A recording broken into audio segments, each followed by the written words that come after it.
Hi friends, chicken seekh kebab எப்படி செய்யுதுன்னு பார்க்கலாமா? அது ஒரு 1/2 கிலோ சிக்கனை தண்ணி இல்லாமல் கழுவி வடிகட்டி மிக்ஸி ஜாரில் போட்டுக்கோங்க.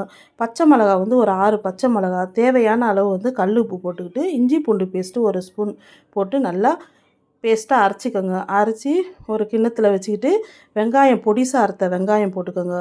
கரம் மசாலா 1 ஸ்பூனு, மல்லித்தூள் ஒரு 1/4 ஸ்பூனு, மிளகாத்தூள் 1 ஸ்பூனு, 1/4 ஸ்பூன் மஞ்சத்தூள், காஷ்மீரி மிளகாத்தூள் 1/4 ஸ்பூனு போட்டுக்கிட்டு பொடிசாக அறுத்த வெங்காயமும் ஒரு கொத்து கொத்தமல்லியும் போட்டு நல்லா எண்ணெய் 1 ஸ்பூன் ஊற்றிக்கிட்டு நல்லா பெனஞ்சிக்கோங்க. பெனஞ்சிட்டு 1 ஸ்பூன் மிளகு சீரகம் தூளும் அதில் போட்டுட்டு நல்லா பெனஞ்சி ஒரு 10 நிமிஷம் ஊற வச்சுருங்க.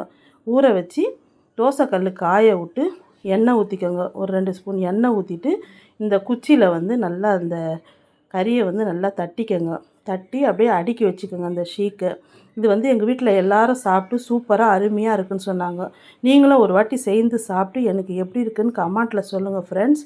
4 பக்கமும் நல்லா முறிய விட்டு திருப்பி விட்டிங்கனாக்கா அருமையான டேஸ்டான ஷீக் கபாப் ரெடி. பாய்.